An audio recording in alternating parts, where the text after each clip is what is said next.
اعوذ باللہ من الشیطان الرجیم، بسم اللہ الرحمن الرحیم۔ رب اشرح لی صدری ویسر لی امری واحلل عقدۃ من لسانی یفقہوا قولی۔ حیات الصحابہ رضی اللہ تعالی عنہم، حصہ اول، دعوت کا باب۔ حضرت صحابہ کرام رضی اللہ عنہ کا حضرت ابو بکر رضی اللہ عنہ کے زمانے میں میدان جنگ میں اللہ و رسول کی طرف دعوت دینا، اور ابو بکر رضی اللہ عنہ کا اپنے امیروں گورنروں کو اس کی تاکید کرنا۔ اسی واقعے کو بہقی نے ابن اسحاق سے اس طرح بیان کیا ہے کہ حضرت خالد نے ان سے کہا کہ میں تمہیں اسلام کی طرف اور اس بات کی دعوت دیتا ہوں کہ تم کلمہ شہادت اشہد ان لا الہ الا اللہ و اشہد ان محمدًا عبدہ و رسولہ پڑھو اور نماز قائم کرو اور زکوٰۃ ادا کرو اور مسلمانوں کے تمام احکام کا اقرار کرو۔ اس طرح تمہیں بھی وہ حقوق حاصل ہو جائیں گے جو مسلمانوں کو حاصل ہیں، اور تم پر بھی وہی ذمہ داریاں عائد ہوں گی جو مسلمانوں پر ہیں۔ حانی نے پوچھا کہ اگر میں اسے نہ چاہوں تو پھر؟ حضرت خالد نے کہا کہ تم اس سے انکار کرتے ہو تو تم پھر اپنے ہاتھوں جزیہ ادا کرو۔ اس نے کہا اگر ہم اس سے بھی انکار کر دیں تو؟ حضرت خالد رضی اللہ عنہ نے کہا اگر تم اس سے بھی انکار کرتے ہو تو میں تم کو ایک ایسی قوم کے ذریعے رون ڈالوں گا کہ ان کو موت اس سے زیادہ پیاری ہے جتنی تم کو زندگی پیاری ہے۔ حانی نے کہا ہمیں ایک رات کی مہلت دیں تاکہ ہم اس بارے میں غور کر سکیں۔ خالد نے کہا ہاں تمہیں مہلت ہے۔ صبح حانی آ کر انہیں نے کہا ہم نے یہ فیصلہ کیا ہے کہ ہم جزیہ ادا کریں گے، آئیں ہم آپ سے صلح کر لیتے ہیں۔ اس کے بعد پورا قصہ بیان کیا۔ بہقی حصہ 9 پیج نمبر 187 کی حدیث۔ اب جنگ یرموک میں لشکر آمنے سامنے آئے تو حضرت ابو عبیدہ رضی اللہ تعالی عنہ اور حضرت یزید بن ابی سفیان رضی اللہ تعالی عنہ آگے بڑھے، اور ان کے ساتھ حضرت زرار بن ازور اور حضرت حارث بن ہشام اور حضرت ابو جندل بن سہیل رضی اللہ عنہم یہ بھی تھے۔ انہوں نے بلند آواز سے کہا ہم تمہارے امیر سے ملنا چاہتے ہیں۔ ان کا امیر تزارق تھا، اس نے ان حضرات کو داخلے کی اجازت دی۔ وہ ریشمی خیمے میں بیٹھا ہوا تھا۔ صحابہ رضی اللہ تعالی عنہ نے کہا ہمارے لیے اس خیمے میں داخل ہونا حلال نہیں ہے۔ اس نے کہا کہ ان لوگوں کے لیے ریشمی فرش بچھایا جائے۔ ان حضرات نے کہا ہم اس پر بھی نہیں بیٹھ سکتے ہیں۔ آخرکار وہ صحابہ رضی اللہ تعالی عنہ کے ساتھ وہاں بیٹھا جہاں بیٹھنا صحابہ رضی اللہ عنہ نے پسند کیا، اور دونوں فریق صلح پر راضی ہو گئے۔ صحابہ رضی اللہ عنہ ان کو اللہ کی طرف دعوت دے کر واپس آ گئے، لیکن وہ صلح پوری نہ ہو سکی، جنگ ہو ہی گئی۔ بدایہ حصہ 7 پیج نمبر 9۔ واقدی وغیرہ کہتے ہیں کہ جنگ یرموک کے دن جرجا نامی ایک بڑا سردار دشمنوں کی صف میں سے باہر آیا اور خالد بن ولید رضی اللہ عنہ کو پکارا۔ حضرت خالد ان کے پاس آئے اور اتنے قریب آئے کہ دونوں کے گھوڑوں کی گردنیں مل گئیں۔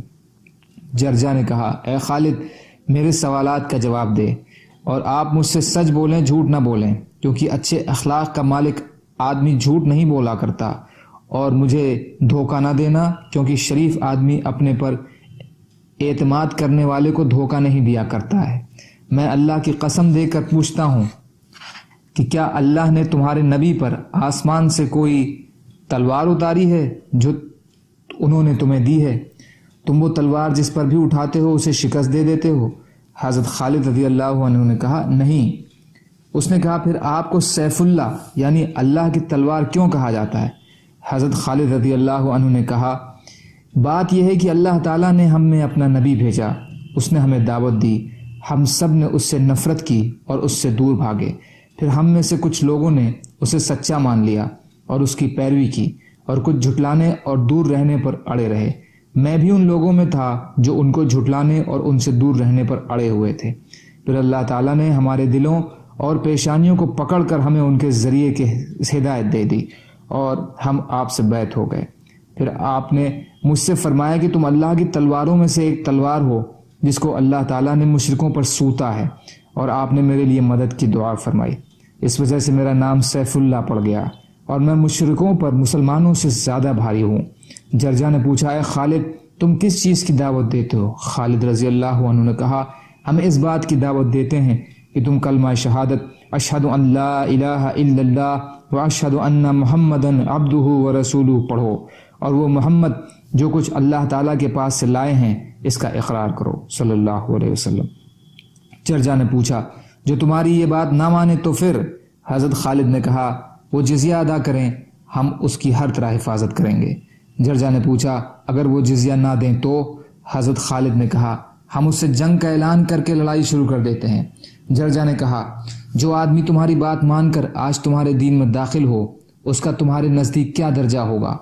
حضرت خالد نے کہا اللہ تعالیٰ کے فرض کیے ہوئے حکموں میں ہم سب برابر ہیں، چاہے کوئی سردار ہو یا عام آدمی ہو، پہلے اسلام لایا ہو یا بعد میں لایا ہو۔ جرجا نے پوچھا کہ جو آج تم میں داخل ہو اسے بھی تمہارے جیسا اجر و ثواب ملے گا؟ خالد رضی اللہ عنہ نے کہا ہاں، بلکہ وہ تو ہم سے افضل ہے۔ اس نے پوچھا جب تم اس سے پہلے اسلام لائے ہو تو وہ تمہارے برابر کیسے ہو سکتا ہے؟ حضرت خالد رضی اللہ عنہ نے کہا ہمیں تو حالات سے مجبور ہو کر اسلام قبول کرنا پڑا، ہم اپنے نبی سے اس وقت بیعت ہوئے جبکہ وہ ہمارے بیچ رہتے تھے اور زندہ تھے، ان کے پاس آسمان سے خبریں آتی تھیں اور ہمیں قرآن پڑھ کر سناتے تھے اور ہمیں معجزے دکھاتے تھے۔ جتنا کچھ ہم نے دیکھا اور سنا ہے اتنا کچھ جو بھی دیکھ لے اور سن لے اسے مسلمان ہونا ہی چاہیے اور اسے ضرور حضور صلی اللہ علیہ وسلم سے بیعت ہونا ہی چاہیے۔ ہم نے جو قدرت کی عجیب باتیں دیکھی ہیں وہ تم نے نہیں دیکھی، اور ہم نے جو دلائل نبوت سنے وہ تم نے نہیں سنے ہیں، لہٰذا تم میں سے جو بھی اب سچی نیت سے اس دین میں داخل ہوگا وہ ہم سے افضل ہے۔ جرجا نے کہا اللہ کی قسم آپ نے مجھ سے سچ سچ کہہ دیا ہے اور مجھے دھوکہ نہیں دیا ہے۔ حضرت خالد رضی اللہ تعالیٰ عنہ نے کہا اللہ کی قسم میں نے تم سے سچ ہی کہا ہے اور اللہ گواہ ہے کہ میں نے تمہارے ہر سوال کا جواب ٹھیک دیا ہے۔ یہ سن کر جرجا نے اپنی ڈھال کو پلٹ دیا جو جنگ نہ کرنے کی طرف اشارہ ہے، اور حضرت خالد رضی اللہ عنہ کے ساتھ ہو لیے اور ان سے کہا مجھے اسلام سکھائیے۔ حضرت خالد انہیں اپنے خیمے میں لے گئے اور ان پر مشک سے پانی ڈال کر غسل کرایا، اور خالد نے ان کو 2 رکعت نماز پڑھائی۔ جب حضرت جرجا حضرت خالد کے ساتھ چل پڑے تو رومی یہ سمجھے کہ خالد رضی اللہ عنہ نے ہمارے سردار کے ساتھ کوئی چال چلی ہے، اس لیے اس زور سے اچانک مسلمانوں پر حملہ کیا کہ ایک دفعہ تو مسلمانوں کے قدم اکھڑ گئے۔ صرف محامیہ نامی حفاظتی دستہ اپنی جگہ ثابت قدم رہا، جس کے ذمہ دار حضرت اکرمہ بن ابی جہل رضی اللہ عنہ اور حضرت حارث بن ہشام رضی اللہ عنہ تھے۔ رومی مسلمانوں کے بیچ میں گھسے ہوئے تھے۔ یہ دیکھ کر خالد اپنے گھوڑے پر سوار ہوئے اور حضرت جرجا بھی ان کے ساتھ تھے۔ مسلمانوں نے ایک دوسرے کو پکارا جس پر سارے مسلمان واپس آ کر جمع ہو گئے اور رومی اپنے مورچوں کو واپس چلے گئے۔ حضرت خالد مسلمانوں کو آہستہ آہستہ لے کر رومیوں کی طرف بڑھے، یہاں تک کہ تلواریں تلواروں سے ٹکرانے لگ گئیں۔ دوپہر سے غروب تک حضرت خالد اور حضرت جرجا مسلسل رومیوں پر تلوار چلاتے رہے۔ مسلمانوں نے ظہر اور عصر کی نمازیں اشارے سے پڑھیں، اور اسی میں حضرت جرجا بہت زخمی ہو گئے اور انہوں نے حضرت خالد رضی اللہ عنہ کے ساتھ 2 رکعت نماز پڑھی۔ اس کے علاوہ اور کوئی نماز نہ پڑھ سکے اور اسی دن شہید ہو گئے۔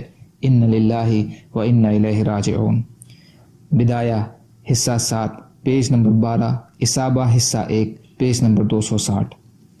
حضرت خالد رضی اللہ تعالیٰ عنہ ایک دن لوگوں میں کھڑے ہو کر بیان کیا اور مسلمانوں کو عرب کے شہر چھوڑ کر غیر عرب شہروں میں جانے کی ترغیب دی، اور کہا کہ غیر عرب شہروں میں جو کھانے پینے کی چیزوں کی فراوانی ہے وہ تمہیں نظر نہیں آتی۔ اللہ کی قسم اگر ہم لوگوں پر اللہ کے راستے میں جہاد اور اسلام کی دعوت دینا لازم نہ ہوتا اور صرف کھانا کمانا ہی ہمارے سامنے ہوتا تو بھی میری رائے یہی تھی کہ ہم جنگ کر کے اس ہرے بھرے علاقے کو حاصل کر لیں، اور آپ لوگ جس جہاد کے لیے نکلے ہوئے ہیں اس کو چھوڑ کر جو لوگ اپنے گھروں میں رہ گئے ہیں بھوک اور تنگدستی ان کے حصے میں رہے۔ بدایہ حصہ 7، بدایہ حصہ 6 پیج نمبر 345، ابن جریر حصہ 2 پیج نمبر 559۔ سبحان اللہ و بحمدہ، سبحانک اللہم و بحمدک، اشہد ان لا الہ الا انت، استغفرک و اتوب الیک۔ سبحان ربک رب العزۃ عما یصفون وسلام علی المرسلین والحمد للہ رب العالمین برحمتک یا ارحم الراحمین۔ لا الہ الا اللہ محمد رسول اللہ۔